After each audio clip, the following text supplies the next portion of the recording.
All right. I'm gonna try to cast these games as fast-ish as I can. Uh, so, all right. Well, not as fast like as I can. I'm not gonna put it on like a faster speed or anything. I just mean more like I'm not gonna spend a lot of time between games. All right. So this is Manuel versus Lafayette. Lafayette in the red and Manuel in the blue. Manuel has chosen some of their uh, best characters in 4 out of their 5 roles, but it is hard to ban things out completely. You've got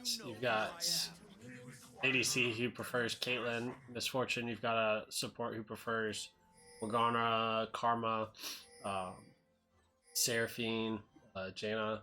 You got a mid laner who likes Lux, Malzahar, Vex, uh, jungler who loves Kayn, um, and a top laner who just likes to carry. So it really just depends. Meanwhile, on Lafayette, you've got Braum is one of their best supports. Ezreal is their second best ADC. LeBlanc, one of their best mids. And then Gragas and Olaf on this top side of the map.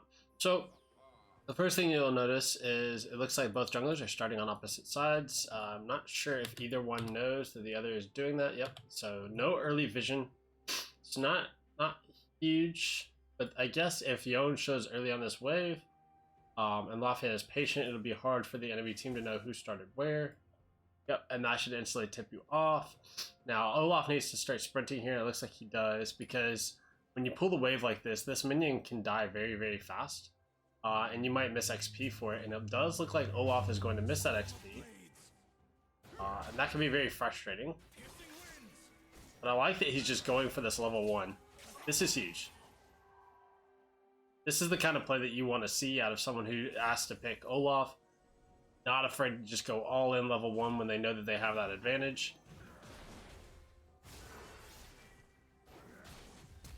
Alright, flash out of Yone. This is huge for the Olaf. And I think if you're Olaf, you just chill here. Alright, Gragas probably did not need to show. Not sure what play you have here. Olaf's going to run out of health soon. And mana. This wave is going to be hard to push in. Yeah, this is definitely an awkward timing. Meanwhile, Kayn has farmed 3 camps and Gragas has only farmed the 1. So it's definitely a little awkward there. LeBlanc not being level 3 is really important, because if LeBlanc's 3 there, she gets her chains. Can dash in, get chains first, and then that should 100% be a kill. Meanwhile, this could be a kill here on the top side.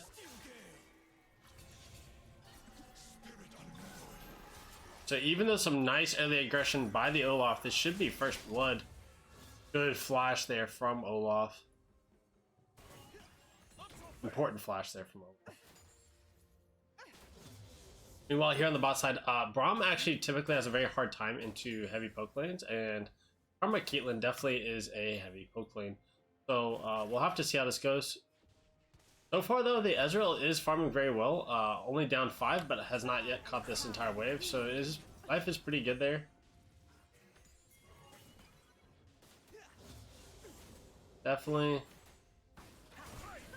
needs to practice a little bit with farming under tower.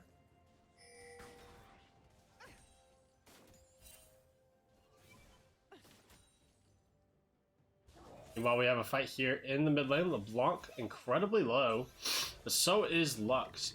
Here comes Karma. This could be first blood for the Karma. Knight goes down. Caitlyn is going to grab first blood. That is really unfortunate, but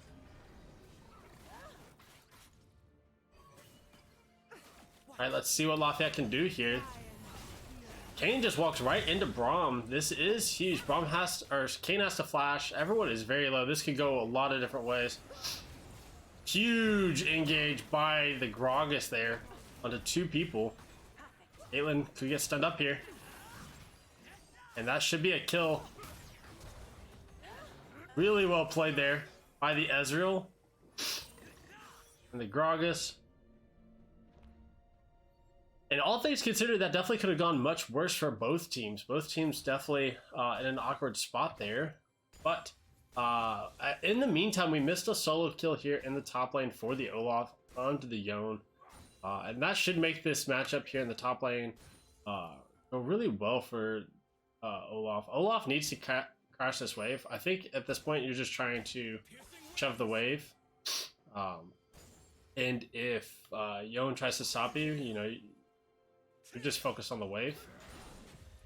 Not actually focused on the fight, so you don't have to worry about taking too much damage. If he's looking to hold it, you harass him here. Definitely an awkward spot to leave the wave. I feel like at this point you might be wanting to call your Gragas over and asking for help to make sure you crash this wave in, because this is definitely not an ideal place to leave it. But instead of wasting too much time, just goes, who knows what the communication was there. Maybe Gragas didn't feel like he could. Gragas is a little bit behind on farm, not just a little bit, quite a bit of it. Like a gold. Even though Kane has no assists, he's actually ahead in gold because of that farm differential. So that is an important thing to note.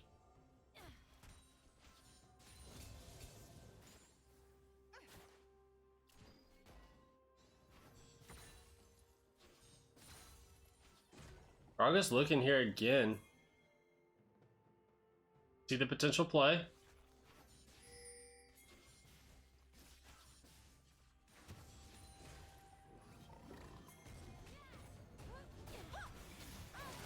This should be a kill for the LeBlanc or for the Gragas, one of the two.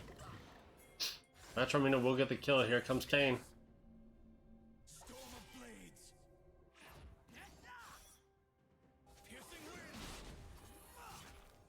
Well done by Olaf to get out of this without having to burn Ghost or ult. Really well done absorbing pressure, and that's exactly what you want to see when you're playing against their best player there on the top side. And actually, you know, a nice little gold lead for yourself against that. That's huge for Lafayette to build up any sort of momentum into this game. We take stock of everything. Caitlyn does have first blood and extra CS, so you know, is ahead quite a bit of gold there. Meanwhile, mid lane is you know, has a similar or bigger advantage. Jungle is incredibly even because of that, those two assists. So all things considered, Lafayette, Manuel, very, very even right now in the game. Looks like both top laners engaged hard into each other just then. Yone has quite a bit more sustain here in this matchup. At least at this point. So it's important that they are a little cautious. Alright, now at this point, you're pretty low. You want to crash the wave and then leave.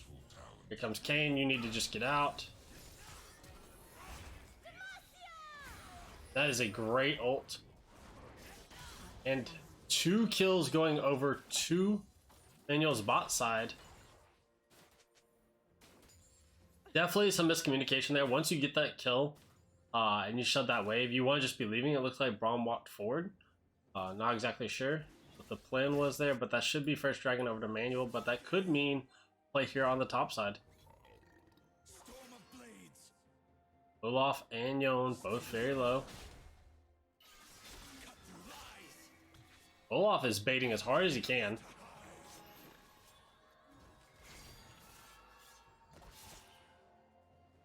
Whew. I think at this point you just want to shove and leave. If you're LeBlanc, this could be a look for you, but you didn't crash this way fast enough. There is Dragon.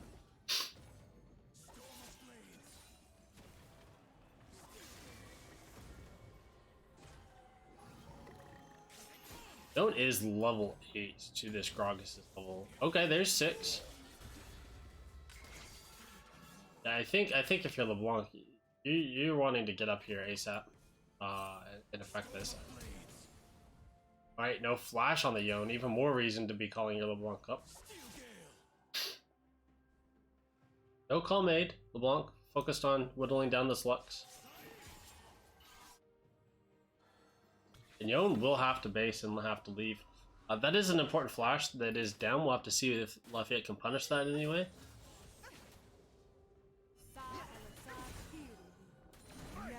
And Caitlyn has a pretty big advantage over the Ezreal here.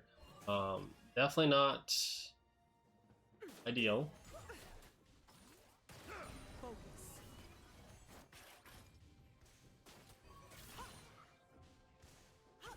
Caitlyn, Karma for sure frustrating to play against.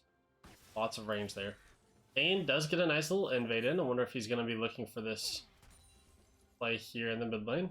There he is.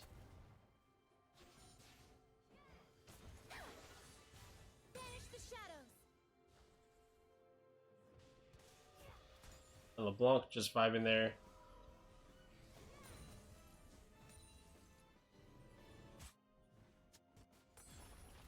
Meanwhile, bot's just getting shoved in over and over and losing quite a lot of plates. And this is where Emmanuel has some of their biggest lead is here in the bot lane.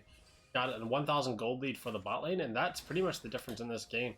I mean, obviously, meanwhile, Lafayette has decent similarity, you know, decent evenness in jungle.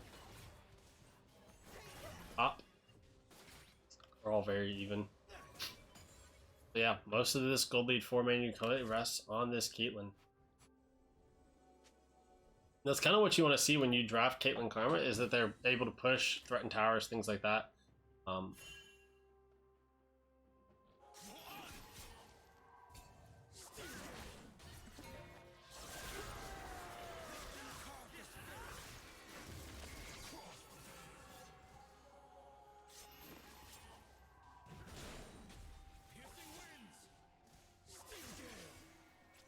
Lux is here. Olaf is trying his best to absorb this pressure. He's doing really, really well with it, but he has no teammates coming. That is definitely frustrating. He gets shut down into the bottom lane in a 2v2 kill.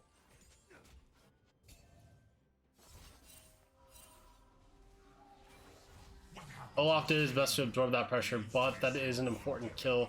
Going over to Manuel to help top lane get into a nice little bit of a lead. 300 gold there for this top laner. So yeah, lack of rotations coming out from Lafayette's mid laner. Definitely kills that could have been had in top or earlier on that Yon. I think focused on trying to kill the Lux has not really panned off for the LeBlanc.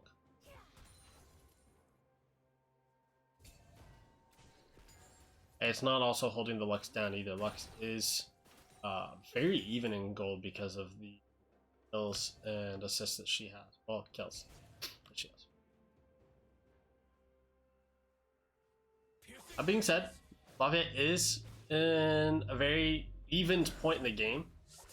So even down in farm or down in plates in bot lane, got, because of the kill lead, decently even gold state.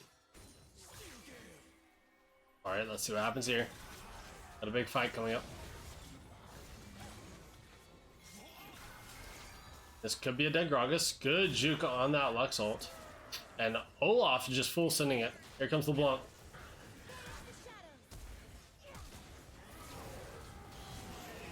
Alright, huge moment for Lafayette. Need to play this as safe as they can. Gragas tanking, LeBlanc tanking. Alright, 3 for 0 for Lafayette there. Bot lane is going to probably lose this turret though in exchange for that.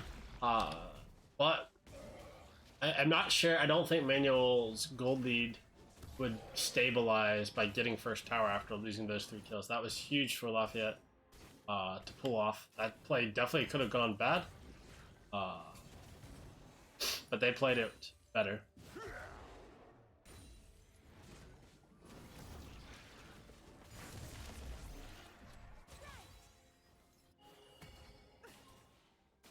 And here is first tower. We'll have to see how much that stabilizes. Nope, yeah, I was gonna say I did not think it would make too much of a difference in this game. But a second dragon going over to Manuel is really important for them, especially in a gold deficit. So leveraging this bot lane prior that they have to put a lot of pressure on early dragons. So if Lafayette isn't able to close this game, there is the sole win condition for Manuel for sure. But Lafayette has a small little gold lead. Let's see if they can balloon it or if they'll fall behind. And some nice damage there onto the Lux. LeBlanc here with a nice level advantage from all the harass that she's had here in the mid lane and a huge CS advantage. So that's definitely not something worth understating. Kane's looking. Not much for Kane to find here. Lafayette needs to start pressuring towers though. They definitely don't have a whole lot of threat right now.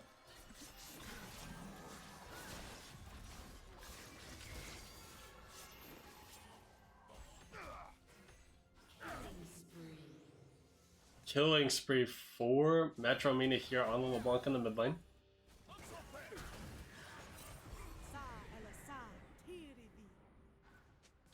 And red team has summoned the Lafayette has summoned the Rift Herald here in the mid lane. Important tower to take down in the game. Try to open up the map.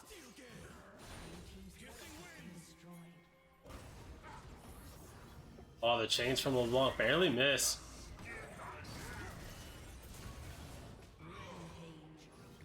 And the ankle's broken. Kane barely doesn't get that kill onto the LeBlanc. Huge play to be made there.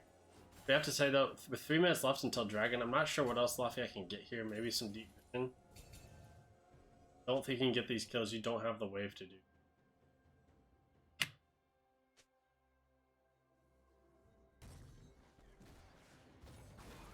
Oh, looks like they are going to try to make a play here on the bot side though, and even without a wave. This is a little awkward. Lux is going to be able to rotate for this. It seems like a little bit of over-aggression without being able to do much for this, and Kane's coming too.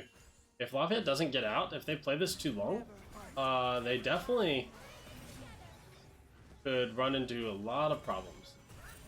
Huge damage coming out, but the Karma Shield is just enough to live. Kane's coming as fast as he can. LeBlanc and Olaf are sharing the same lane for now. That's not ideal at all. Alrighty, they get out. Definitely some tension there for sure. Alright, Lafayette with a 2,000 gold lead. 2 minutes until the next Drake. They really need to start pressuring these Drakes because you don't want to just give Manual any ways back into this game for free.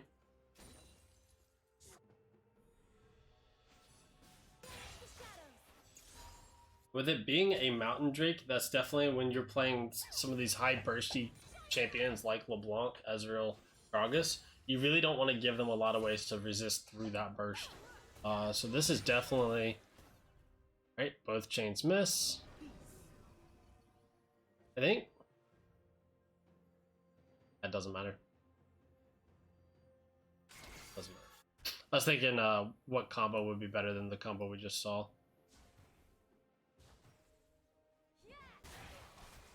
They're like, you could WQRE, but I don't know if that kills her. Oops, what just happened? I didn't cancel that. Okay, well, whatever. Go right back into it. That was weird. I haven't had that happen in a long time. Spoiler alert for the beginning of this. Time controls, go with the objective timer. Actually, I need those time controls back. I'm not restarting this cast.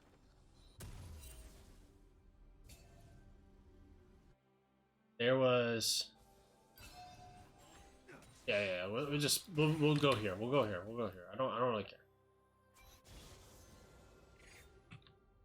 What happened to us, Kane? We used to be so good. Yeah, I feel like this is about where we were. I mean, there was 2 minutes until Dragon. There's like 1 minute. That's fine. Whatever. Sorry about that. Huge kill onto the Kane with 1 minute or 40 seconds left until the Dragon, but you're on the wrong side of the map with all this pressure. You are going to be able to get this tower, most likely. It is a full health tower. But you're going to be late getting to the Dragon. It looks like Manual is just going to trade that. I mean, soul point for a top tower is definitely worth for them. Yeah, I think Lafayette not having a teleport on either of their solo laners is a problem, for sure, in terms of map pressure. And it could become a problem later. For sure. We'll have to see how it's played out. But for now, making a play on one side of the map and just not being ready for the other side is important. And Gragas face checks and gets a lot of damage done onto him. Ezreal also. Olaf is nowhere near here, so this is a 4v5 by Lafayette. Definitely could go wrong. Flash down from Kane. Lafayette just disengaged. They don't have to fight this, but again, this was so point. This was an important dragon to be at. Olaf not being here does matter quite a bit. Because now, yes, he's full health and coming in, and he's here. But his entire team is pretty low. This will be a really hard fight to fight. Huge damage coming out of the Gragas. Yeah, this is what I was afraid of. So many people in Lafayette are already so low from that initial play. LeBlanc with the flank here. Oh, Locke's just finding the LeBlanc. Double kill coming out for Metro Media on the LeBlanc, but Lafayette really needs to win this fight. They're focusing different people. You really just need to be hitting the same person in this fight. Really well played out of 1,000 there. Let's see what happens though. Yon is alive in 7 seconds and has teleport. Could this be him coming alive and having a triple kill? He wasn't able to get his ult off, and they are pinging different wards for him to teleport to. Is this Yon's moment?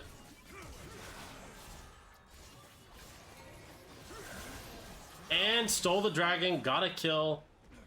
That is disaster for Lafayette. I feel like, yeah, so much of this started off with the 4v5 to start, so many of them were low. I mean, I feel like the fight just goes better if they were all there together sooner. Oh, a greedy base from Olaf into bush. Assuming that there wasn't vision there, that could have been another kill. He's lucky that it wasn't, and Caitlyn didn't have her ult yet. Otherwise, that would be another kill over to Manuel. Manuel down a lot, but they're winning a lot of these fights, and that definitely should worry you if you're Lafayette.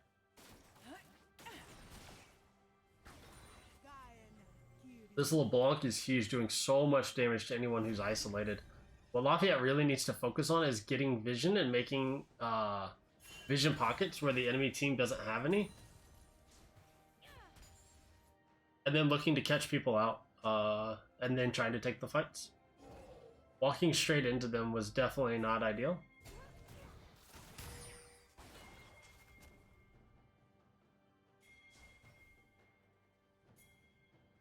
Gragas and LeBlanc are pinging onto this Caitlyn. Caitlyn should be out though. She should be fine.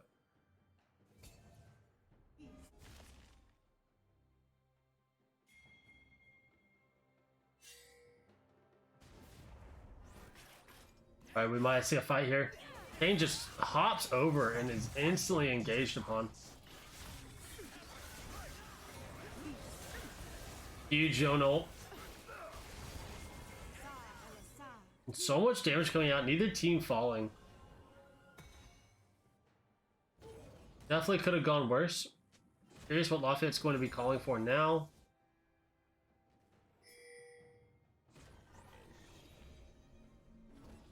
I like that they're playing with mid tower down. Oh, LeBlanc is just on a ward. Does she have sweeper? She does, she does. Probably needs to buy a pink on each base. That way if she's like setting up in a bush, she's doing so, making sure she's not on vision. Lafayette has been on vision so many different times, actually, in this game, when they're basing in bushes. Pretty much every time we've watched someone base in a bush, they've been on a ward. So I think what you want here, since neither of your solo laners have teleport, is really focus on like getting some sort of push going and then rotating to something else. So I think here in top lane, you don't want to insta-push. You probably want to wait at least 2 waves, because you can't catch this wave until it goes back. Thank God Lux is just, got to shove it right back to you. But in a world where Lux doesn't, you're Olaf and you're just wasting a lot of time here. I think what you do is you just last hit as slow as possible for at least 2 waves. Possibly 3, and then you rotate somewhere. Meanwhile, still no tower for Lafayette. Here in the bot side, they do still have their mid and top towers, which are nice for sure. Mid tower being down has been huge. LeBlanc just completely destroying Arma there. Metro Mina just on fire. 8-2-1 here. You know what's crazy though is at 6-1-4 on the Ezreal, he's not actually that. He's not even really ahead, like 20 gold ahead of Caitlyn. Caitlyn has more farm, and I remember her also getting a shutdown at one point. This is a really important Baron, and also a lot of, you know, plates and tower plates and stuff. So Caitlyn, even though downing kills, just has a big advantage. Oh, that would have been a huge steal for Manual. Lux just trying to ult there. All right. Baron over to Lafayette, 6,000 gold lead.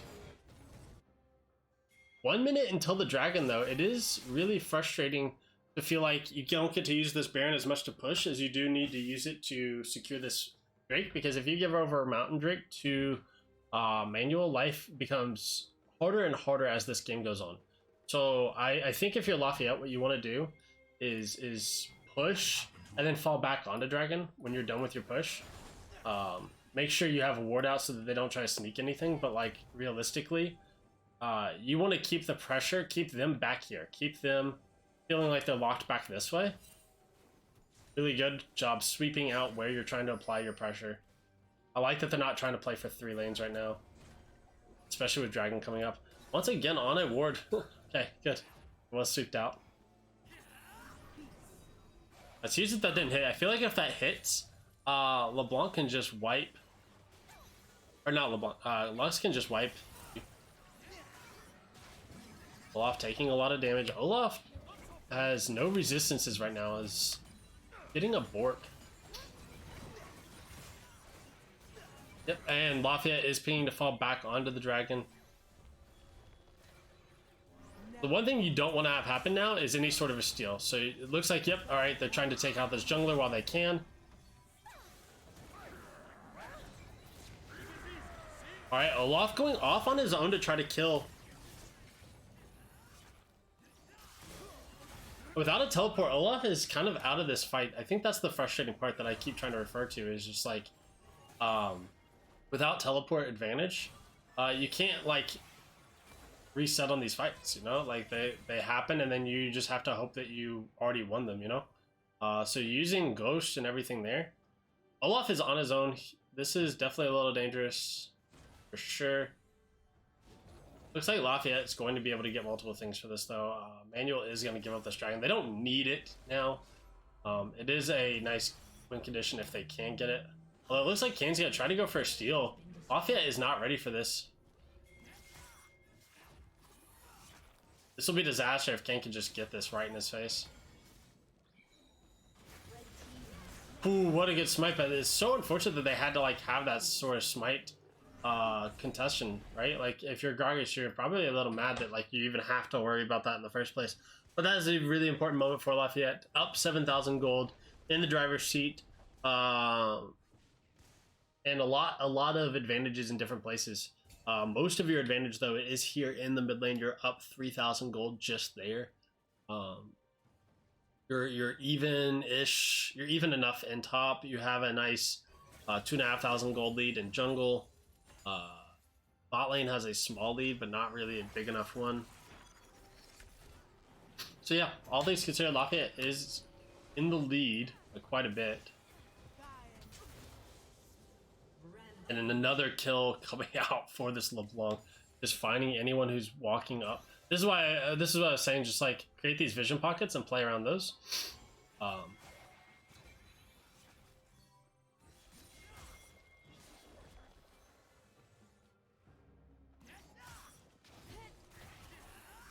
right, LeBlanc going in on Kane.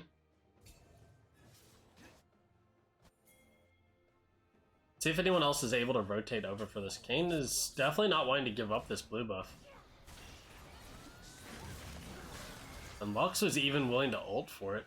Kane is able to get the blue buff, but not the greatest of secures. Meanwhile, Lux or Ezreal is pushing. Lafayette is yet to break into this space. They have a huge gold lead, but they don't have a lot of map pressure. Without multiple teleports, they have to group. And so they have to find these picks ahead of time. Otherwise, it's very hard to just 5v5 at a turret, even with the lead that they have. And that's a good enough pick to probably get this turret. There's just so much wave clear coming out of manual to try to stall out the game. Olaf is gonna die. Yeah, I don't think. I just feel like I don't play Olaf, so I don't know. I feel like the board doesn't make a lot of sense. I feel like Dust Dance, Spirit Visage, that kind of stuff makes more sense in my mind. But a nice double kill coming out for Lafayette. They can probably get this inhib and then bait immediately. That's what you'd want to do. Get out.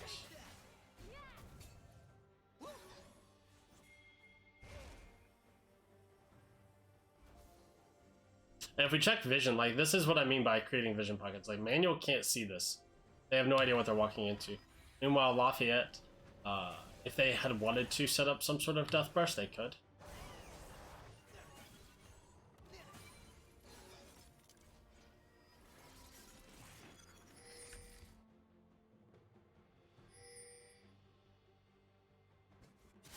Not sure what Gragas is waiting on. Ezreal at 1500 gold with 13 seconds left until Baron. I feel like it would have made more sense to have already based by now. And be out on the map with your team. I like that Gragas is just catching this as soon as it spawns. I had a timer on it, knew when it was coming up. That's huge. It seems small, but it is big. Neither team is really applying a lot of side lane pressure in this game. A lot of it is really just about who's going to win these fights. Block zoning people off. This should be a Baron. This is what I meant, like, why didn't Ezreal base earlier? Maybe he's waiting to afford a certain item. I don't know. I mean, I have to assume so.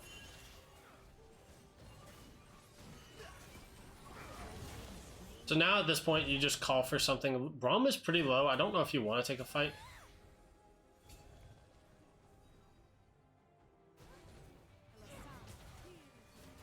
LeBlanc alone. LeBlanc caught out. And that is a huge shutdown coming over for the Lux. And now it is a 4v4, but Lafayette does not have their most fed person, and in comes Yone. And does quite a bit. Olaf doing huge work on the backside of this. But Olaf fighting away from his team. And Kane just completely heals to full. That is an insane amount of healing that he had. Kane was for sure dead there. And that is a nice kill. I think you just reset as a team. And then look for this. I don't... So many of you all are low. Maybe I'm just wrong. I could be wrong on this. Could be a tower. I think it's just important that you call for something because look, you only have this minion. This minion's not going to walk up to this. You got 2 seconds left on Caitlyn. I just don't know if you have the minions to siege. If you are going to get this, you need to get this and leave. Sure. Staying for much more seems a little risky. You're 4v4. There's a snipe. Yeah, this is what I didn't understand. You're not going to even get the end him that you stayed for. Maybe you do. Nope. Nope. Yeah, I don't know. And with Dragon spawning, like, and 2 of your players dead, I just don't understand the play there at all. Definitely something that's like, it feels like, oh my god. That damage out of LeBlanc is insane. Alright, just play this slow. You got rid of one of their more fed people. I mean, that's not good. Alright. Lots of kills going around.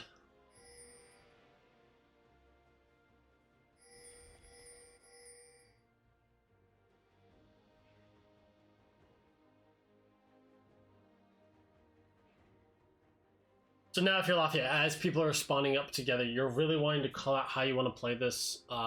The enemy jungler will be up a little bit before yours, and he has a little bit more mobility. So you don't really want to start this before them because they're going to have smite before you unless you feel like you can burn it before they're alive. But since Olaf did not already start it, I don't see that happening. I feel like the play here, I personally would be looking to send LeBlanc to try to backdoor this really quick. With her mobility, she should be fine too. And then whoever still has Baron trying to siege this right here. This is definitely a dangerous place to be sieging though. And you're just trying to buy time for Gragas to get out onto the map right now. you're not really looking for a fight. You shouldn't be looking to be taking a lot of damage, and there is a huge engage. Without Gragas, they're just able to get on them. So many fights Lafayette has taken recently with just less numbers.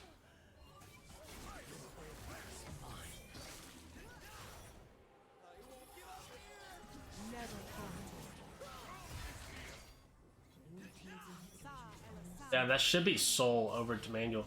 This is what I meant by, even though Manual is down in gold, they're playing every single time. Lafayette is playing without numbers. There's a nice turret down though. That could be the end, not the end of the game, but that could mean quite a lot for the end of the game. However, their inhib does respond. August is 1v4 here. I guess he feels like he has to steal, but I just don't know how, in what world in which he ever does. See if Lafayette to funnel in here. Nope. So all of those greedy plays starting from the mid lane play and then just continuing on and on has been very awkward for Lafayette, and this has been a nice comeback for Manual. Once down 9,000, now down 5,500. This could be their start of a comeback, and those mountain, you see the extra shields on them, but they also have more resistances. Plus 9% for both of those. That could change so many different fights, having those extra resistances, especially when you've got people starting to stack different kinds of resistances, like Caitlyn with the Maw, with Karma, who's been killed over and over by this LeBlanc now. And LeBlanc without a Void Staff will not tear through these people nearly as quickly. LeBlanc without a Void Staff or Rabadons, I think, is really interesting and really important. I understand the Shadow Flame and the Ludens, but I think not having Void Staff or Rabadons at this point when you're this fed is really, really important.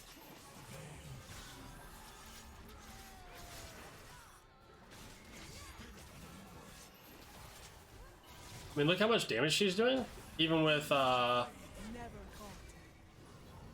Rabadons or Void Stuff. That's what I mean. Like, I'm pretty sure it's just more damage. I might be wrong on like the flat pin, because again, Morello's does give you flat pin here.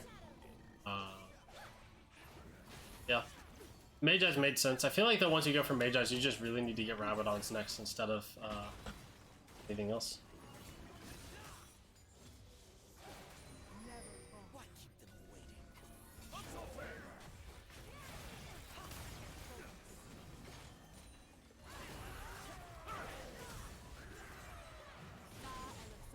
And look how hard it is for Lafayette to break into the health now of this, and LeBlanc is just caught out, knocked up over and over again. And with no Zanyas or anything like that, she is just going to be shut down, and Yon is going to get so much out of that. Kane had almost no health when he went up. When he comes back, he's pretty healthy. This is, I mean, this is disaster for Lafayette for sure. Because even when they were up by a lot of gold, it felt like the team fights were pretty close. And now with this Mountain Soul, it is becoming harder and harder for them to play this out.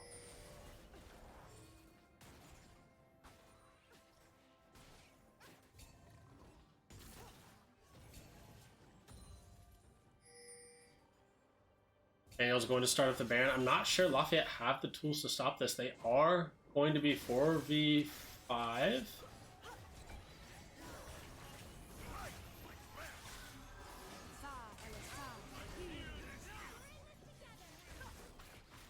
Look at all the shields coming out. Like, this is insane. I hate this. Yon with another ult. Straight into the Lux ult. I hate that chant. But that did stall out the Baron.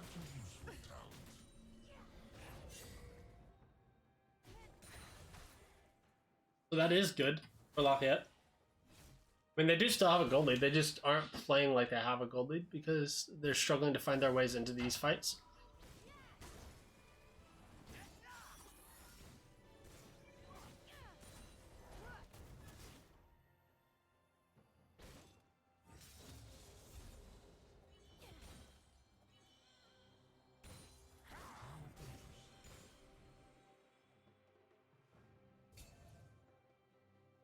Oh, not much to talk about right now. Both teams are posturing, that is the 3,000 gold difference between the two teams. So Manuel has made up a huge amount of ground. Once being down 9,000, now to only be down 3,000, and they have the soul. So just a couple of misplays from Lafayette have given Manuel way back into this game.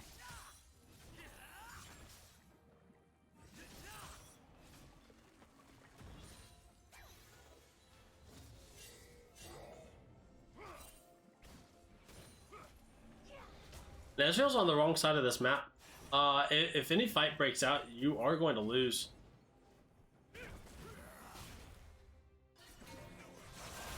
And Yon finds him once again. Every single time we've watched this, Yon has just made so many plays.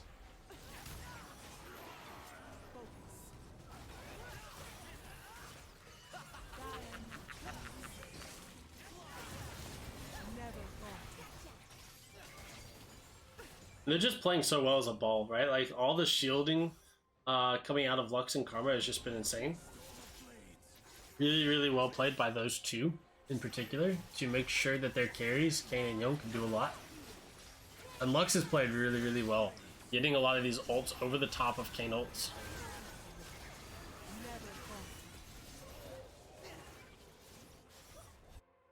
And at this point, any sort of gold lead that Lafayette had is completely evaporated.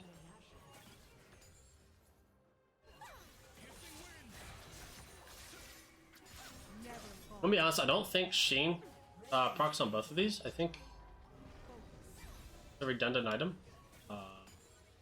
If you get Essence, you should be going a different build than Trinity Force. I don't know. I'm pretty sure that's right. Pretty sure that's right. And now Manuel, for the first time in a long time in this game, now have a gold lead. And with that soul and pressure on Elder, I feel like this is just going to be game. Both LeBlanc and Gragas are down.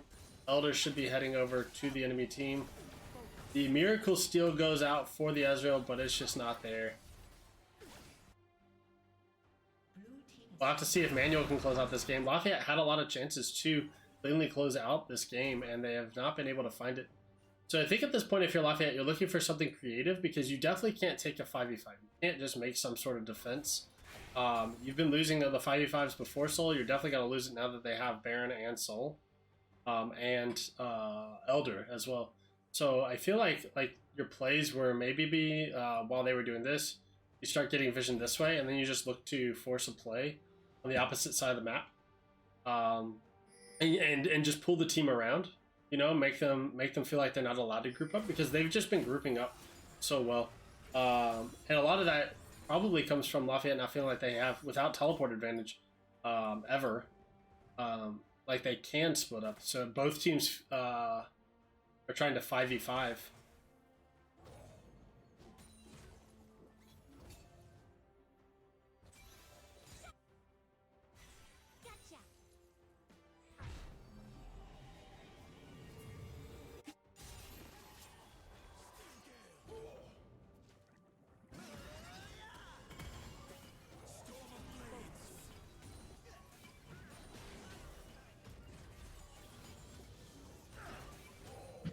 Lafayette fighting to just try to clear the waves, keep them pushed out.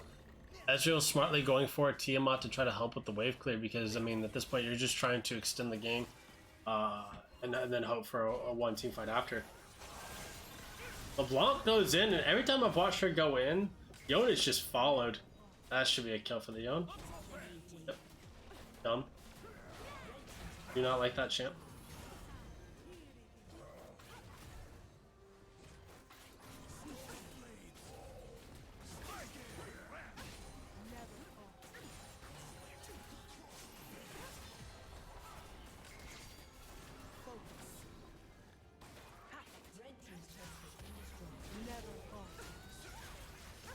Goodness, Lux R did all that damage without anything else. Yep, there's the game. GG's to Manuel for holding on with a huge gold deficit and then fighting really well as 5 together to try to win this game. Very frustrating for sure from Lafayette to feel like you were going to win it and then to lose it in that fashion. Definitely not what you want in a game one, but that's why you have multiple games. So we'll have to see. What is this? Their team is almost entirely champs I hate seeing. Yeah. Yeah. Agreed. For sure. I 100% agree. Alright, we're gonna hop into game two here between Lafayette and Manuel. Let's get rid of these spoilers. Let's put on the effective timers. Out a bit. Alright, now Lafayette here in the blue, Manuel in the red. So Manuel going for a little bit different of a comp this game. Still, like, their general strategy hasn't really changed. So they really like playing a carry in the top lane. They like playing wave clear in mid lane, and they like playing an enchanter as a support. Like those three things are pretty common in every draft I've ever seen from them. So their wave clear mids tend to be safe ones like Lux, Malzahar, Vex, where they can use abilities on the wave and try to walk away and just defend mid tower as long as possible. Their support plays so many different enchanters from LeBlanc, or not LeBlanc, wow, sorry, I'm tired. From Morgana, Karma, Seraphine to even Yuumi. This is the new Yuumi, so we'll have to see how that goes. Once again, their top laner is pushed up very far without team or vision, so I'm curious if he's going to try to get a deep board. Last time he went straight to lane and showed immediately and tried to pull the wave. Looks like Lafayette is going to do something similar here. For those wondering, LeBlanc was banned in game 2, and so was Syndra in both games 1 and 2. Metromita now on the Aurelion Soul. First time, I think, this season on it in comp. So we'll have to see how that goes. Meanwhile, 1000 back on the Ezreal, but a different support this time in the Karma instead of the Braum. Or not Karma, wow. Renata instead of the Braum.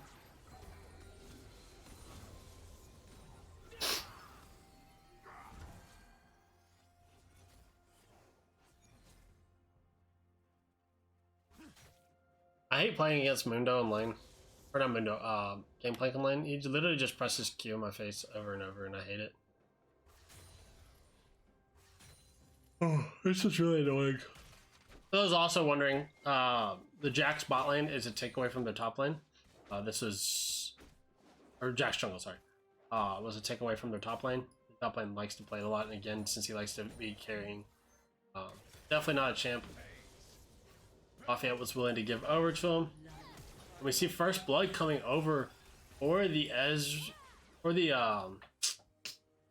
wait, who did get it? Ezreal got first blood, but a trade of kills going back over to Manuel. Good gank by the Nunu. So in a 2v3, Ezreal was able to get first blood. That is huge for them, for sure. Good ward spots out the Jax. And Nunu is going to try to make a play here on Raptors. I'm curious if Jax is just going to try to fight him. Nope, he's just going to steal that red buff. Interesting. Alright, Jax is still looking. The problem is, since Jax didn't get a ward this way, he didn't know if he was on Raptors or not. Oh, this will be an interesting gank angle. Able to get around them.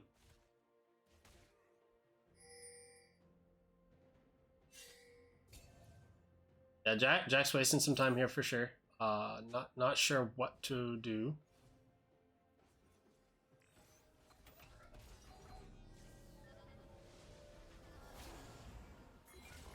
We've got a fight here. But Mundo is able to come down first. And so does Asol. This could be big. And another kill going over to Lafayette here. That is really nice for them. Nice little small CS league here in the bot lane. And compared to how things started in the last game, that's definitely nice to have. because they were constantly under threat there in that bot lane.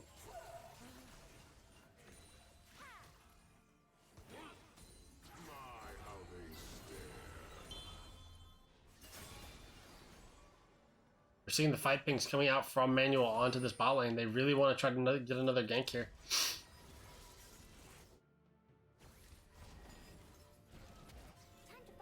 I love this base. I mean, like, it's not like the biggest base ever for Ezreal. You just get, you know, probably boots or some sort, or a longsword or whatever else. Maybe he's just gonna wait on Sheet. Yeah, it's on another 13 gold. You probably want to wait on the edge here, but whatever. Yeah, Sheen. But cool. But the reason why I like that base is because you're low health. You're not staying for anything by staying here. And you're just putting yourself in a position to be ganked by a Nunu for sure.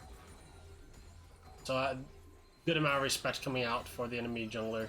Something you might be able to get away with in solo queue. Not showing up for or staying later than you know, have the health and resources to do so, even if there's nothing really to be gained from it. It's not like their buy changed too much differently. Still able to catch this wave. All right. Fight coming out here in the bot lane. Flash stun. I think Kaisa is able to live there. Thanks to the Gangplank ult coming out of top lane. A flash down from Kaisa. No exhaust or ignite used by the Yuumi there. It was definitely interesting. But with no flash, I'm wondering if Lafayette can abuse this at all.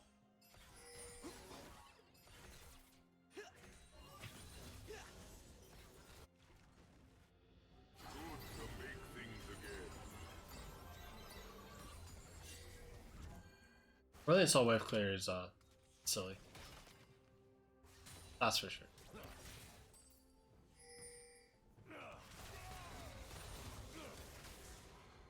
Good trade coming out from Blixum here in the top lane.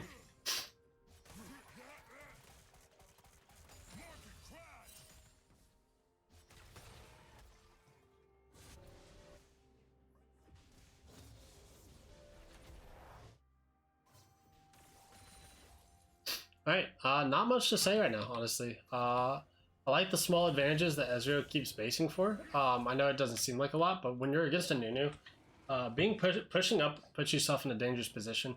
Anytime you're able to crash a wave, Ezreal's a good champ because most of your backs are relatively cheap unless you're just trying to save it for a really expensive item.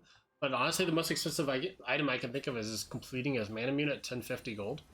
So you don't really need super expensive bases all the time. Like, yes, would it be nice if you could base with 2000 gold? Sure. But you don't need to. Is this gonna be a kill? That's unfortunate. Definitely overplayed there in that moment, but the teleport coming out of Malzahar. The ult coming down out of Aurelion Sol into the stun. A kill for Metro Mina here. Let's see if they can fight this though. This is gonna be close. And Aurelion Sol able to get out. I wonder what the bait ping for. Oh, Gangplank picking up quite a bit there from that play and is now 1100 up. So yeah, the misplay from the Mundo into the tower dive for sure was not super ideal. But it's good to see them go for it. Like I call that out. Here in the bot lane, not a lot of action happening. We do see, compared to last game where they were shoved under turret and losing plates, this is definitely more ideal for Lafayette's bot side of the map.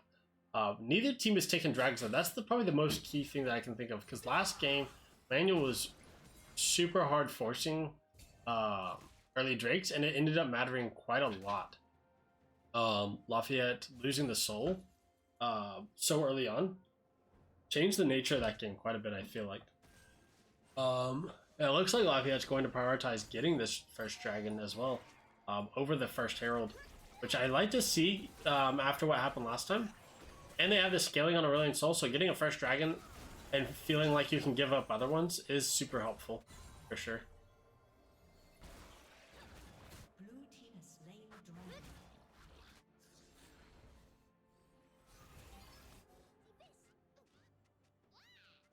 I like this invade from the Jax, knowing that Nunu should be cross-mapping on the other side. I'm just deciding to trade this, because if Nunu shows up here for this, you know that he didn't do Herald. You can just leave and go take that yourself. And if he doesn't show up, you're just going to take his whole bot side. I really, really like this play from the Jax after the Dragon.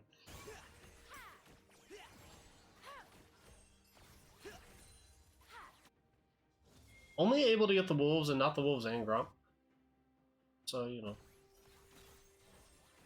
Could have been crazier. We'll have to see. Okay. So Lafayette.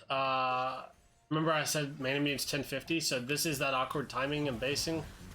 Doesn't have enough gold to stay, and here's the Nunu gank again. This is what I meant by, like, they ideally would want to... Oh, that's so unfortunate that that snowball hit. If that snowball doesn't hit, Renata doesn't die there. Ah, feels bad. And 2 kills going over. So what I was saying earlier, remember, was every time they push up and finally crash a wave, you're in an awkward spot to be ganked by Nunu. And what's really key here is that Ezreal felt compelled to stay, probably to be able to afford Mana Mune, which cost 1050, and he was really, really close. He was 150 gold away. That's like one more wave, or you know, sharing a plate plus half a wave. You can even miss it. But because of that play, not only did they lose 3 plates and 2 kills, but they lost a lot of this pressure that they had here in the bot lane. And Manuel was able to take a 2.8k gold lead here. And probably most of it through their bot lane advantage. So let's see, yep. 700 gold here, 400 gold there, that's 1100 of it. Plus 400 here, it's 1500 gold out of there. Almost 3k. And another kill coming out from this bot lane. Here comes Aurelion Sol. But not able to find anything. And now, 3,000 gold lead. Killing spree over to the Kai'Sa. Definitely a disaster. Kai'Sa should be able to afford her Kraken Slayer now. Which is not ideal. At all. Probably a Kraken Slayer and a pickaxe if you want to get your Q upgrade.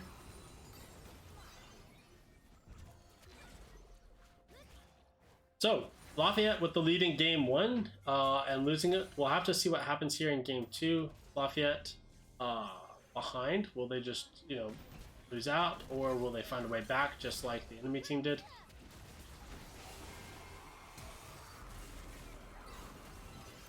There's a huge ult coming out of Aurelion Sol and getting a kill there. Double kill for the Aurelion Sol. Kill over to the Mundo. Oh, this should be a shutdown. Triple kill and a shutdown going over for the Aurelion Sol. And if we look at that, that gave Aurelion Sol so much gold. 2,400 now in her pocket to go by. That should be her mythic as well.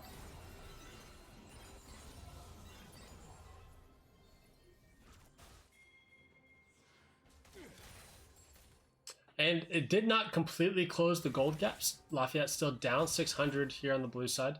However, definitely relieved a lot of that pressure and gave you your biggest scaling champion in the game huge acceleration into this. So completely accelerated in the game. That was definitely behind. So huge plays there out of Metro Mina in the mid lane on this Aurelion Sol for sure.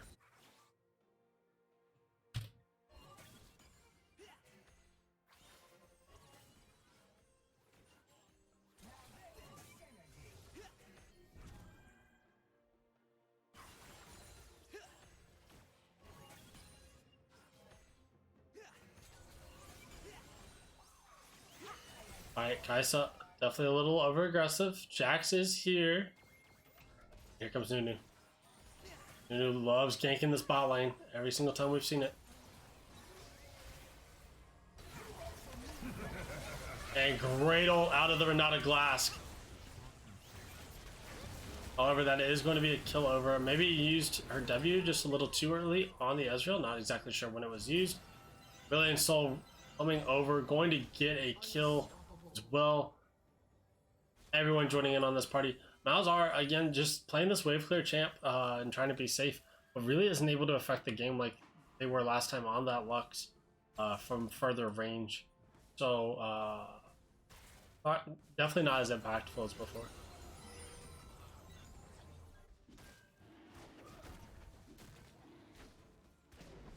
Lafayette, once again, going to be able to pick up the streak after a successful bot lane play, which is super helpful. I like that the Renata stayed here to give Jax a jump out. Not sure if it was completely necessary in hindsight because we see the vision and the fact that Manuel wasn't contesting, but what if they had? So yeah, definitely a smart play there, for sure. For a second I thought Malzahar was going to roam.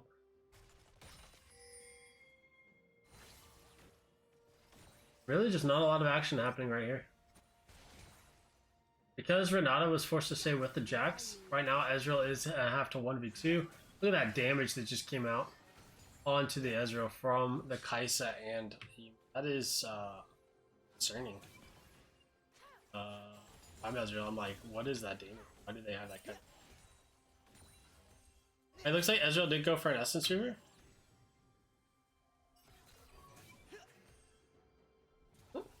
And then just juking.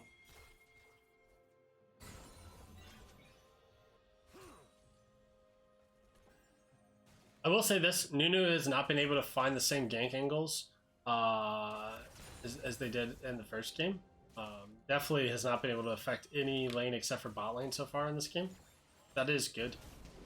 Definitely hard to track him sometimes. Like, you would probably need a ward here, the way he's been playing here and here, to know where he's trying to. Okay.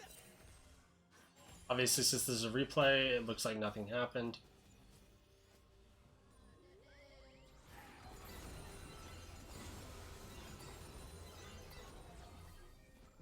Yeah, okay.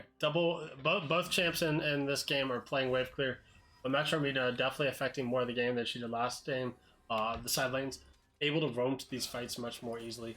There is a lot of vision up here for Blixum to try to play safe. Any sort of tower dives or pressure. Jack's just on a mission with these objectives. Especially after that last game, was probably a little frustrated. Looks like Aurelion still has the activated ult, which is probably what gives Jax the confidence to go for this without even vision on the Nunu. Meanwhile, bot lane has taken quite a bit of damage here in this matchup.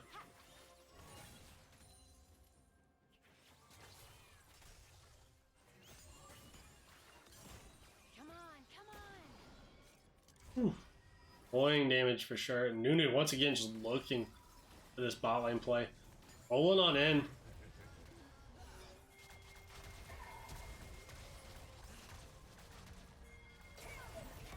Alright.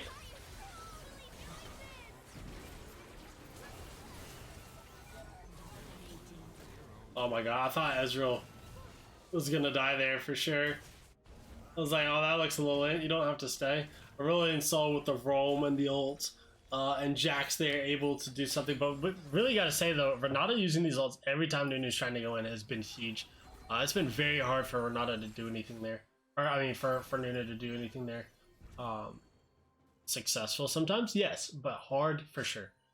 So Renata making their life harder. Neither team has taken a tower. This is really key, I think, in terms of map pressure or anything like that, is realizing that neither side has taken this. I like that Mundo's basing here. He has teleport. He doesn't have to stay. If he's taking a lot of harass, maybe it's worth going back.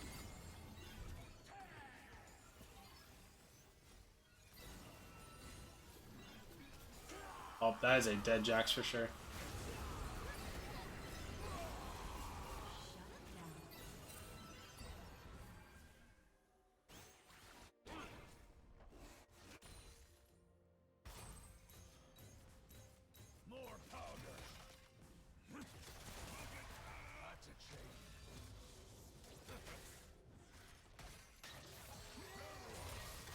Alright, Mundo just going for the solo kill.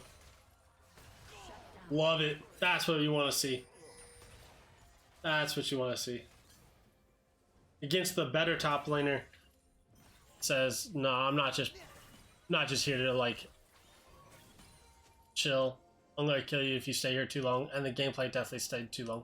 Gameplay had no reason to be up that far against a Mundo as ult. The flashing of the mastery. Definitely a little funny. Lafayette, by the way, earlier down 3,000 gold, now up 1.2k. This is, not the level of comeback as the last game. Okay. Nunu just once again down here into the hill again.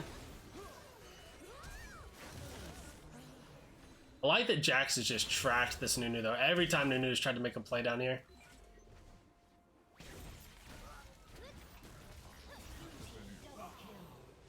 Okay. Maybe not ideal to get a kill there. Or to trade one for one there, but you know what? Huge confidence coming out of Lafayette right there. And that should be the dragon. I like that Mundo he has teleport. He could always just teleport back top. In fact, I feel like you just press instant teleport now. It was either that or base then teleport and get your health back up. Depends on if you felt like you were going to get enough of the wave or not.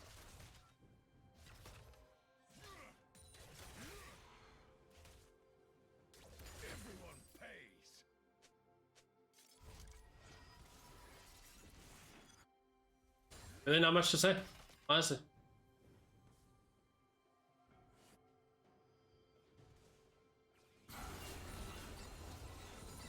Yeah, this wave clear is dumb to me. Every time I played against Aurelion Sol since the recent patch, I've hated it. Like it doesn't feel fun to go against. Then again, I don't play great counters to him. Like I know that so in the LEC today, I didn't watch the game because I started casting in the middle of it. But it did look like Cassiopeia looked like a smart answer to Aurelion Sol, because if Aurelion Sol's just gonna sit there, stand still, and press Q and something, whoever wins that battle is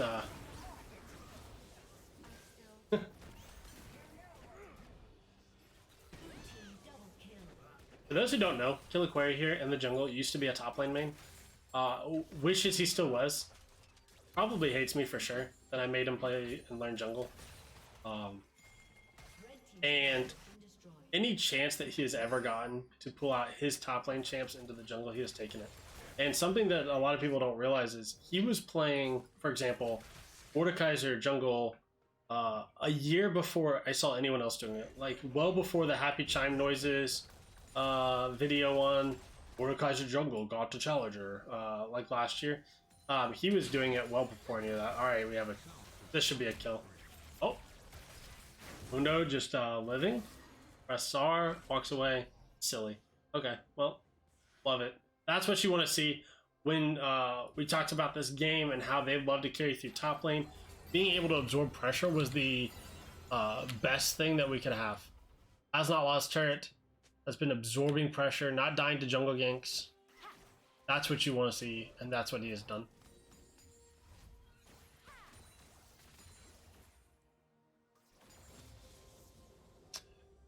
Lafayette's got quite a lot of bounties on their side. If they throw any sort of big fight, lots of gold could swing back into Manuel's team. We do have Soul Point coming up here in 2.5 minutes. But the first tower of the game for Manuel is going to go over. It's only the second tower of the entire game for either team, which is crazy to think about. But this next fight is going to be a big one, for sure. You're going to want everyone there. I don't know about that, but I'm trying not to be hypocritical on things. But anyway, interesting. Let's take stock of vision really quick. So we got 2 minutes until Dragon. Lafayette has a pink ward here, and they have vision here. They were able to see Nunu come in this way. I really like these wards, by the way. These are my favorite wards to have against junglers like this who need, paths in and whatnot. The deep vision that you can get is more important.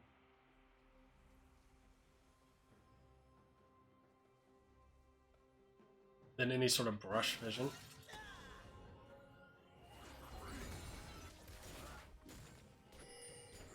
Oh, I was wondering if that would clip or not. I wonder if Lafayette's gonna go for this. You got 1 minute and 20 seconds. Hey, you know what? I would take this. This would be hilarious to me. It looks like they're just gonna try to fight this anyway, though.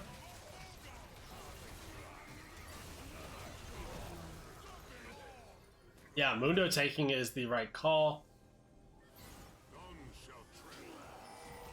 Yep. Okay. Yep. Walk away. Walk away. the reason why I'm saying walk away. So you've taken Gangplank ult, you've taken Malzahar ult, and Soul is coming up in 50 seconds, and Aurelion Soul held theirs.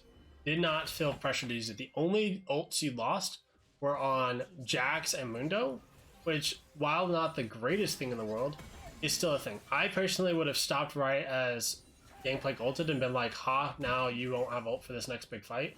But getting the Malzahar ult down as well is huge. That cannot be understated how important that ult is for why you even picked Malzahar in the first place. And for Malzahar to use that ult there, yes, it got you a kill, but was that kill worth it now as you approach this dragon? Your team is down 5,000 gold and you don't have one of your biggest playmaking abilities. Brilliant Soul, clearing vision by herself. On a ward.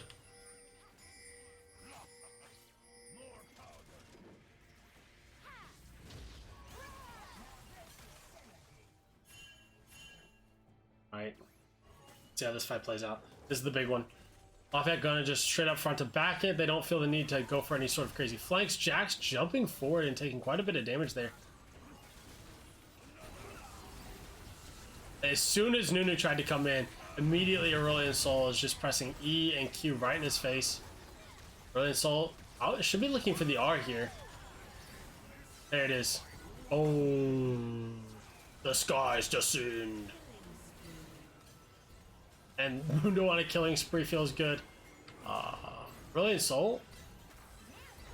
Oh my god, the bailout for the Renata is huge. That's GG. That has to be. I mean, it might not be the game on this push, but you've got an Aurelion Sol who's 10-0. You've got Sol in your back pocket. You can get this tower and fall back onto Baron. You can get an inhib and then reset and go to Baron. Actually, I don't think you want to run straight to it.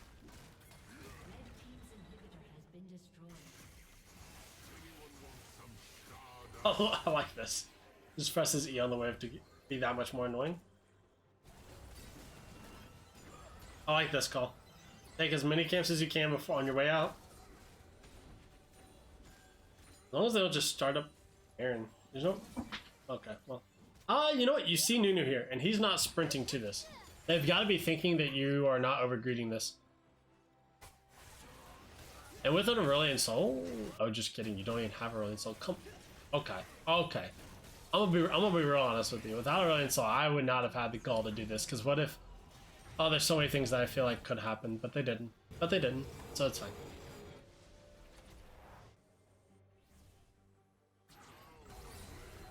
Let's see if anyone is close to any spikes that are awkward. Yeah, Aurelion Sol was very close to getting to Rabadon's, now has it. So that's really important. No one else is really close to a spike. They've spent their gold. So yeah, this is it. This is where you want to push, try to find some sort of an end. This is what I meant by absorbing pressure, by the way. Look at this. These towers aren't down, and Gangplank does not feel confident enough to shove past this. That is huge. Because in this sort of a game where you are trying to find a way to end, if let's say you were losing a lot of these towers, you would feel pressure to be pushing through top, but honestly it doesn't really matter too much. Aurelion Sol with the teleport. So this is, again, a really good reason why Lafayette in that first game did not have teleports and could not make plays all across the map. Manu will have to decide how they want to approach this.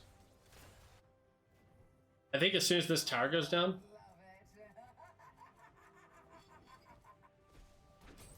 yeah, you want to be looking to rotate someone.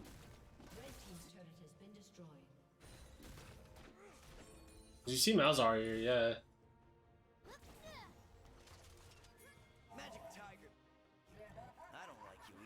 I have to assume that they're not pushing up because they don't want to like overforce without the team here.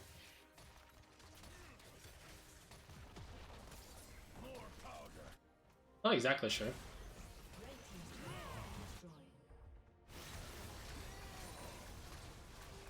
I don't know. Whatever. No, don't care too much. It's definitely an interesting call. Felt weird.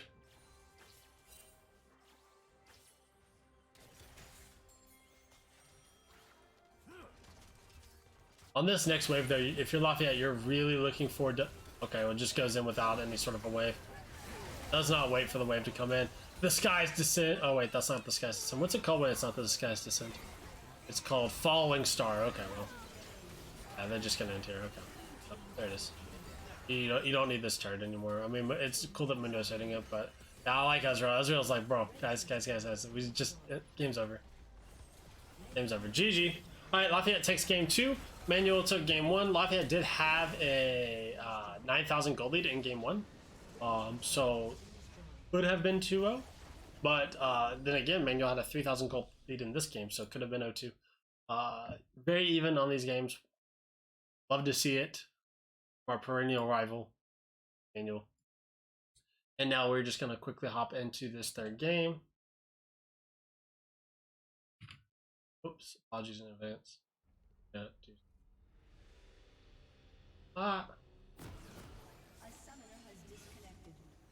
Alright,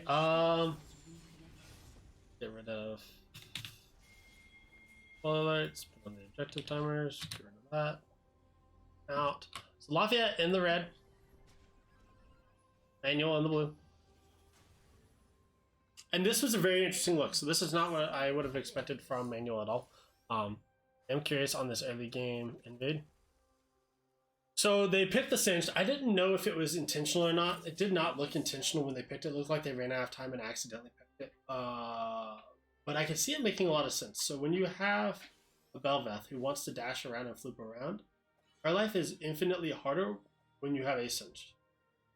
Yeah, looks like both teams went for this invade, right?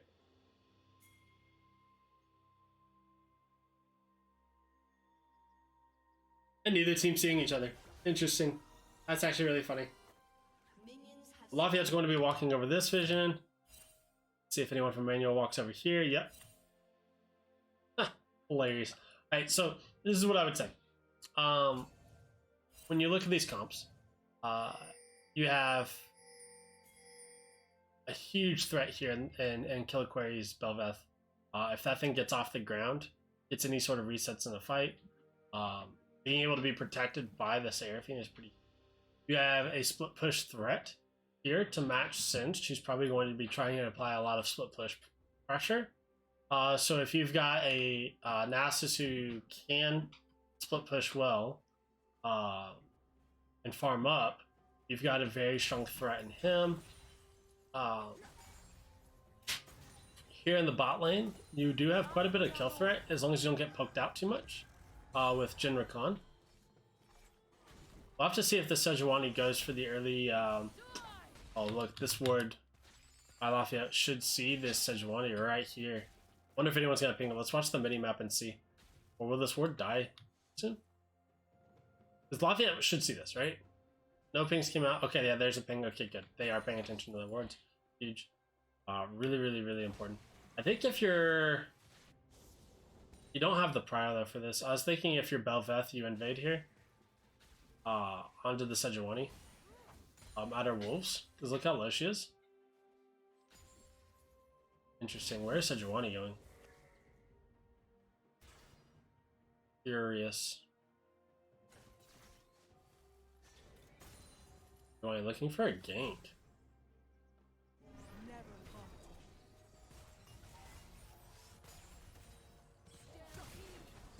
Really good flash there. So it didn't look like he needed to flash, but if for those who don't realize, if Sejuani had gone for her Q flash, that would have landed. So really important flash there from the Jhin. But Rakan's close to dying now. And even though Bel'Veth is here, you all need to be hitting the same targets. First blood over to the Bel'Veth. There's one kill. However, Smeb is able to get one back.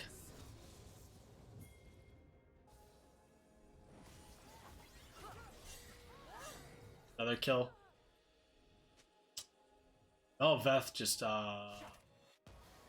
very much accelerated in this game where you put a lot of eggs into this basket of and the Bel'Veth carry. However, Singed up here in the top lane has a nice little CS lead.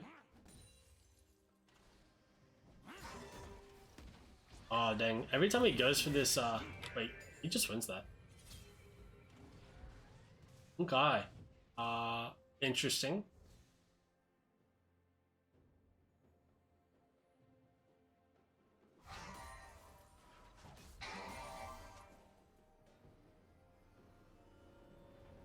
So I don't think those two minions were worth it, because if you base and insta teleport, you're going to get this whole next wave.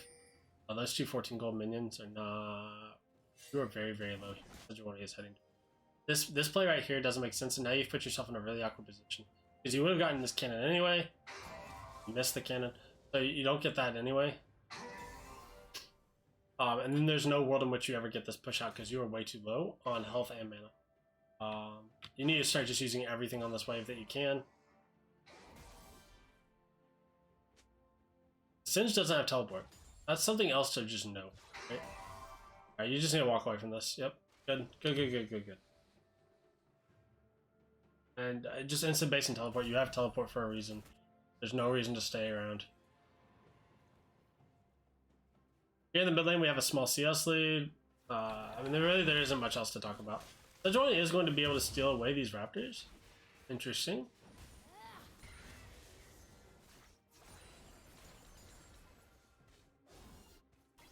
Got a fight here in the top lane.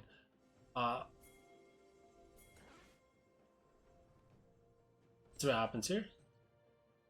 Vex is on the move. Vex has 6, but has very little mana. But with the level 6, could make a play. And the Ghost comes out of Nasus, but Nasus hasn't based yet, and there's the ult from the Vex. That is disaster for Lafayette. Now a 700 gold lead for Manual here. Did not respect the roam coming out of the Vex at all. Metromina not using her teleport to get back to mid lane means that she, or to any lane, means that she couldn't be there in that fight. Which is fine. The fight just shouldn't have even happened.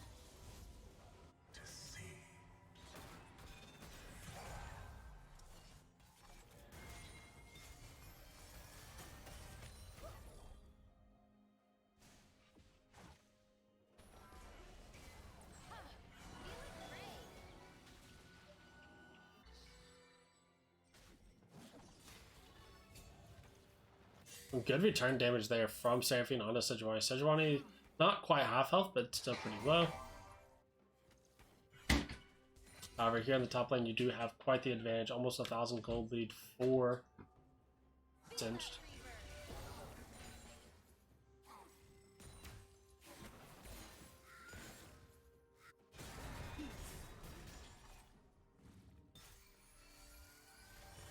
Sejuani also having 2 kills is not ideal.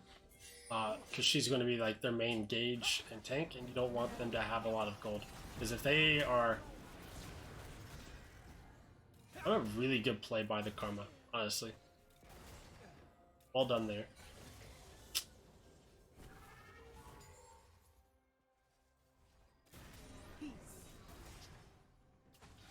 Lafayette trying to make a play on the bot side, not able to find success there with the Rakan and Bel'Veth.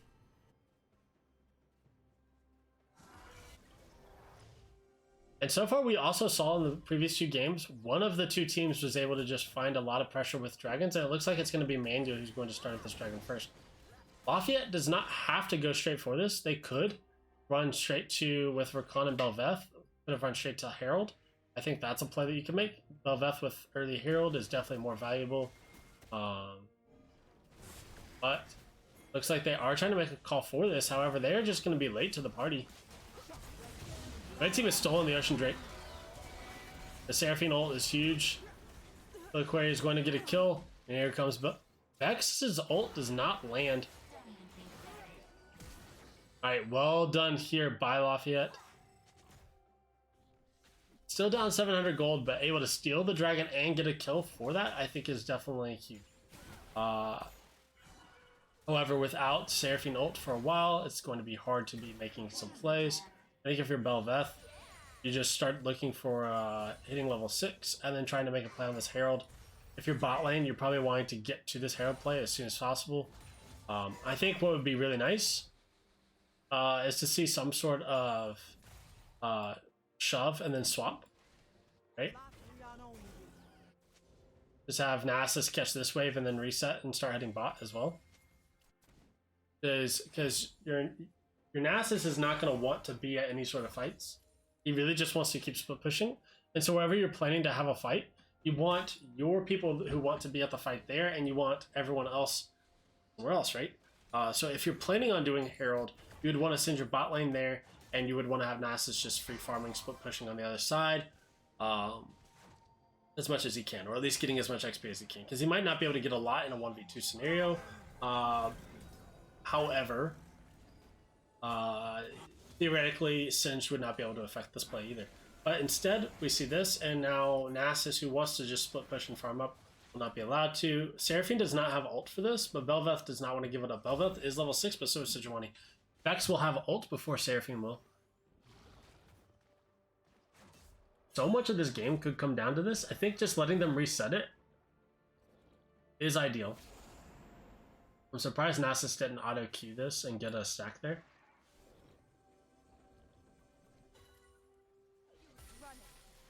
Alright, Sejuani ult is down, and now Seraphine should have ult soon. The only downside is... Yep, there it is.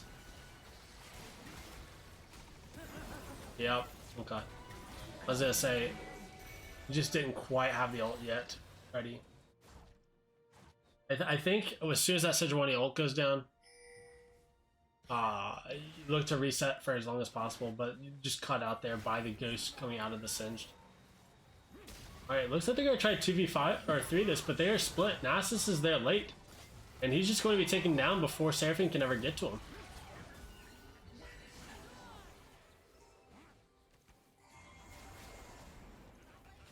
Right, this is for sure disaster. Rampage for the Singed, up 2,000 gold. Bel'Veth might be able to find a triple play here. That fear by Vex. Super important.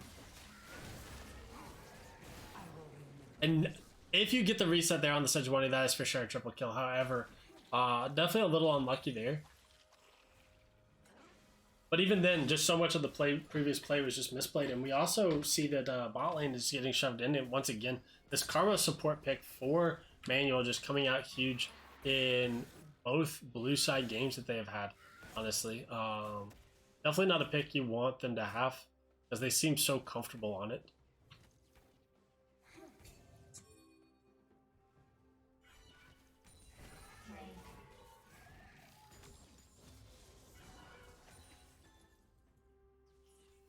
You know what I think is very interesting though? Both teams have had very, very, very different looks in a lot of respects. Yes, I would say Manual's general idea of playing has been decently consistent. I mean, this is a very different top lane looking game. However, at 4-0-3, you can't argue with me that that's not a carry at this point. Shouldn't have been, but is now a carry. But besides that, everything else is pretty similar. You've got Wave Clear mid, Enchanter bot, ADC pretty much only plays Caitlyn or Misfortune. I mean, it's pretty similar in a lot of respects. I would say though that Smab looked really good on the King. Did not look so good on the Nunu. Looks much better on Sejuani. Alright. Seraphine ult coming out. Try to help kill this Sejuani. Shutdown going over to the Bel'Veth. But I think this is just going to be a bunch of return kills for Manual. A huge Misfortune ult coming out. And Singed, the question is, what is Singed doing down here? Singed doesn't have to be stuck to a lane, especially as fast as he is. He can be wherever he wants, and he is just going to affect the map in so many more ways.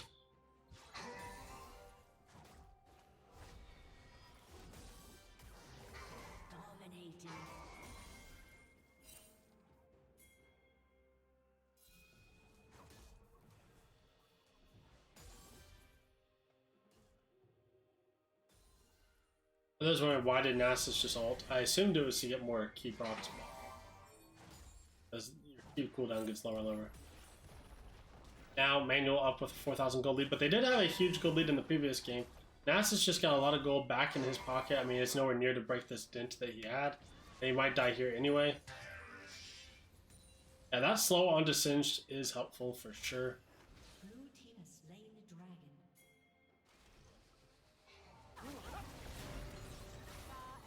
Big fight.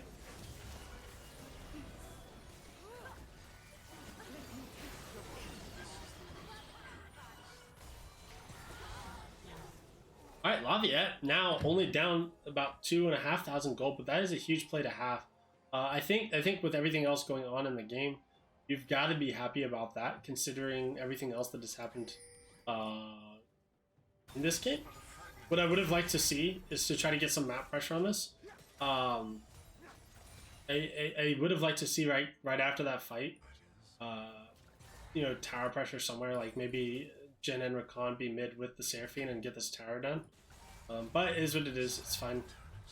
It's just like at this point, I don't think you're going to get first tower, and Sejuani is sprinting back here. Yeah, you're not getting first tower in either place, so they're both getting low. But now you're in an awkward place because you just won this fight, but you have not based yet, and I think this is. Yeah, I think you're just dead. Overstayed for a play that you did not have.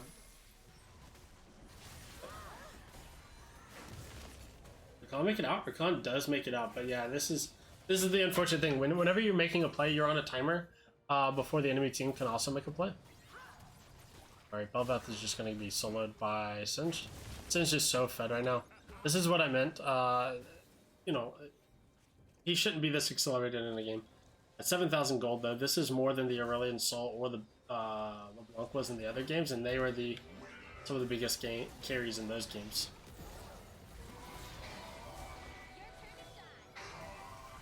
Oh my gosh, almost gets that. If the Seraphine double Q had hit there, that for sure would have been a kill. Now this is just going to be another kill over.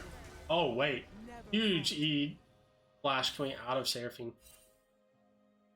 First tower going over to Manual though, and that brings their gold lead back up to 4K.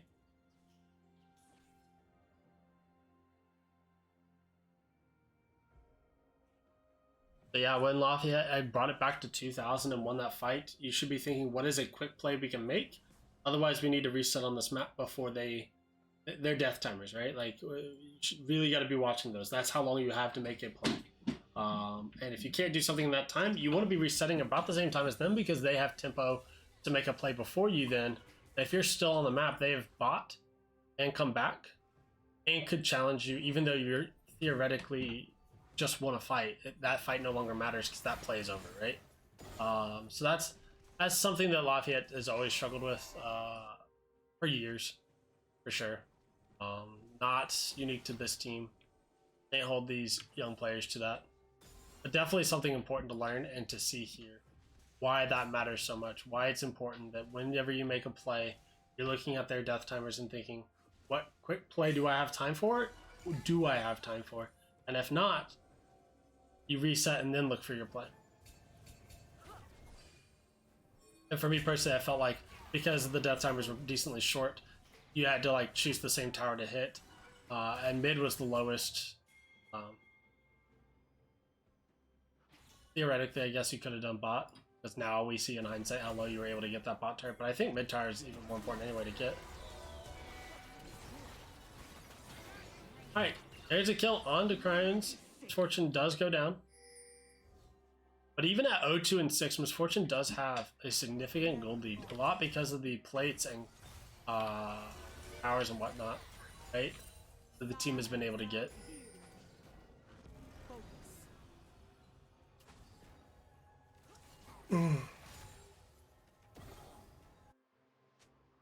The dragon in 54 seconds. You used Seraphine ult for that play. That's the only thing you did use. However, Singe is probably going to start walking down. I feel like you just give up top turret and you get down here.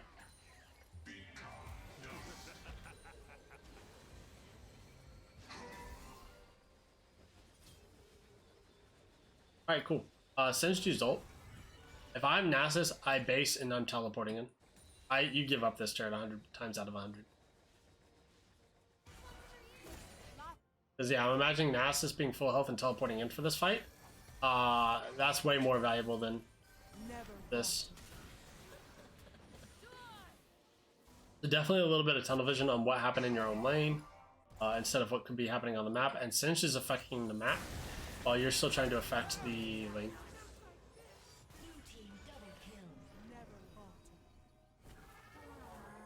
A really big Misfortune ult there does get a double kill over for the enemy team. Both kills going over to the Misfortune. Now sitting at 2-2 and 6. way ahead of this gen.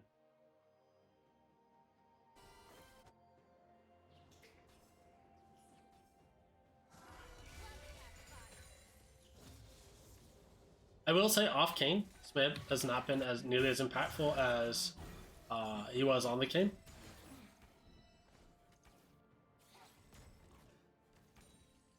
But off the Yone, Blixen has been impactful in almost every game he's played.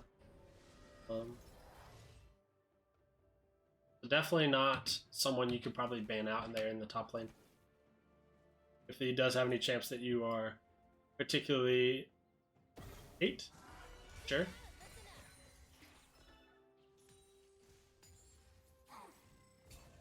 Off the Karma, Ashiri on that Yuumi did not look so good.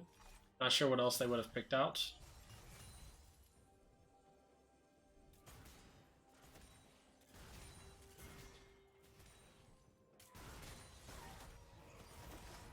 And Lafayette's just pushed up without. This is a dead play.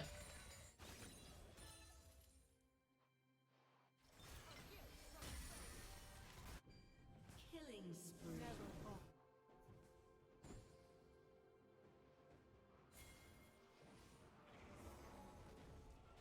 Well, Lafayette now in a almost 5,000 gold lead, and they've really struggled to find their way back into this. Unlike when Manuel was down 8,000 gold, and they were still just like finding a lot of good fights. Oh, huge by the Bel'Veth. Unfortunately, it popped there by the Misfortune. If able to get a couple more resets out of that, definitely could have done more. Nasus is just late to the party once again. And even though he is here now, I think it's just basically to teleport into die. And Sin's just gonna run Seraphine down. Oh my gosh, I can't believe that fling actually hits. That's a tilter for sure. Because you think you're out of range, but somehow or not. Oh, Jin, you're dead now too, buddy.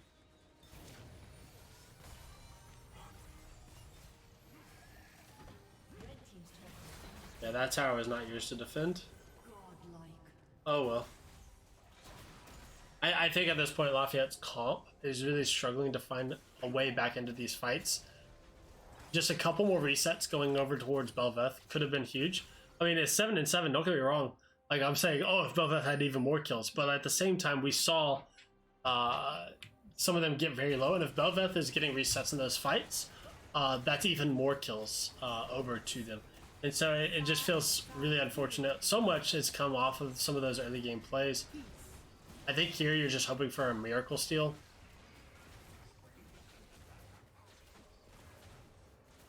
Okay, Recon living there is huge because now Vex doesn't get resets on that ult. Bel'Veth using her other dashes though to go onto the Vex means she doesn't have any dashes to get onto the Baron. Lashiri is now legendary. And Bel'Veth had a dash opportunity but did not take it. I'm not sure. Maybe she can't get over that wall? I thought she could. I don't know. It doesn't matter. It doesn't matter. This is GG. It felt like this for a while, but... Well, Manuel, huge comeback in game 1, down 9,000 gold, able to fight it back by pressuring those dragons and getting Mountain Soul and things like that. In game 2, did have a gold lead, but Lafayette was able to make their comeback in that game, and this time Lafayette got down, was not able to make the comeback. So multiple games where a team got down and made a comeback, but hats off to Manuel for theirs. Great series of the day, and they should be able to just end right here, even at 5v4. Okay, well, my bad. Spoiler alert, you want to know who won? I thought it was there that they ended. I guess I'm wrong. My bad. Well, let's watch and see how they end.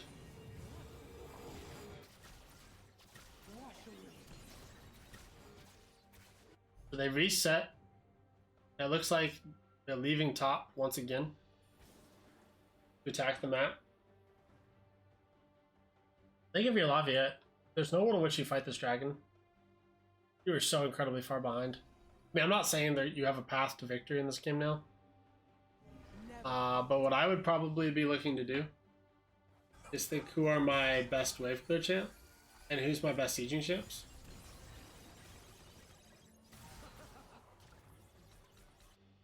I guess you just leave Seraphine maybe mid, and then everyone else goes top and tries to push as far as you can for this dragon. And then if everyone shows, if Manuel all show mid, then you just gotta reset and give up on this play. But I could see a world in which you're like, we're gonna give up dragon and we're gonna give up this tower, and we're gonna see if we could try to make a play for multiple towers top lane. I mean, with a Nasus, you can do a lot of damage to turrets. Nasus is still just pushing. Alright. Mythic mode definitely not in his comfort zone on pure split push champ.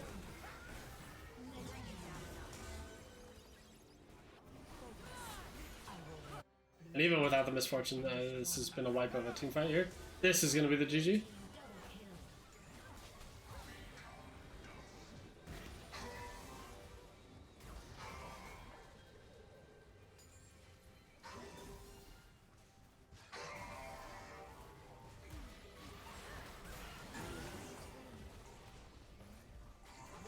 And GG to Manuel. Great series. Sorry that I called that earlier before anyone spoiled any sort of potential upset. There wasn't going to be. But GG's. GG's. Hopefully we see them in the tournament. You know, hopefully not on our side of the bracket, but you never know who's going to be on what side. Would rather see... Well, you know what? I don't know who I'd rather see between them and Thomas Nelson. Excited to see them play each other. I have no idea when or if that'll happen, but I hope it does happen in the regular season. That would be a hype game. Because that's who I expect both of those teams in the top four along with us. Although because of that loss, I think we're going to be down pretty low in the standings, so we'll have to see. But GG's, Emmanuel. Thanks for coming in. My 2 to 3 viewers that have been here. Games to watch, yeah. I mean, honestly, like the first one was really a hype to me because had we won that game with the lead we had, and then won game 2 as easily as we had, it would have felt like we just stomped Manuel, and I'd be worried that my players would not be able to not be able to learn a lot from it. 2, come out of that series not worried about them, when in reality they're an incredible team. And I think this is about a lot of teams, to be fair. So like, I just give a lot of respect to a lot of teams, but I do think that the things that we get to see now and learn now, if we're learning those in the middle of playoffs, there's not enough time to fix it. If we're learning them now with 2 weeks left in the season and a spring break, oh yeah. No, I think the same thing. I think pushing it to a game 3 after being up 9K and losing, most kids would be so tilted that they would just hard lose in game 2. And not only did they win game 2, but they were actually down in game 2 and came back in game 2, which means they were able to reset their mental in a way that I don't normally see out of teenagers. I love this team. They've been the most fun to coach than the last 4.5 years of doing this. They definitely surprised me in a lot of different ways. So, you know, not the highest ranked team I've ever coached, but definitely by far the most fun. And I have a lot of hopes for because of their mentality towards the game is better than other teams I've coached, which is really awesome. But anyway, GG's to Manuel. Hopefully, you know, I really want to see them and Thomas Nelson play in the regular season so I can get some more data on them. I'm really curious the things that I would like to see done. I don't know what their support plays confidently after Morgana Karma. I had a conversation with my captains on did we want to throw a lot of bans at them and see if we can attack that because they look comfortable on them. And I don't think we could ban out some of their other characters. Their mid laner only has 3 characters that I feel like they look confident on. Lux, Vex, Malzahar. Do we want to like throw 3 bans at them and throw them super uncomfortably? Their jungler on Kayn. Do we need to B1 it or do we need to just ban it? Things like that were the conversations we had. So I'm curious what other teams want to try and throw at them. The only loss Manuel has on the season is when they had to use a substitute jungler. So it's hard to have a lot of data on them. So yeah, just really curious. Their ADC, I've only seen them look super confident on Caitlyn Misfortune, who's their third. Did not look super confident on the Kai'Sa. Did get a lead though on Kai'Sa, so maybe that's their pocket pick. But yeah, lots of questions. I wonder if any teams will push them to see if we'll find answers to it. But yeah, GG's.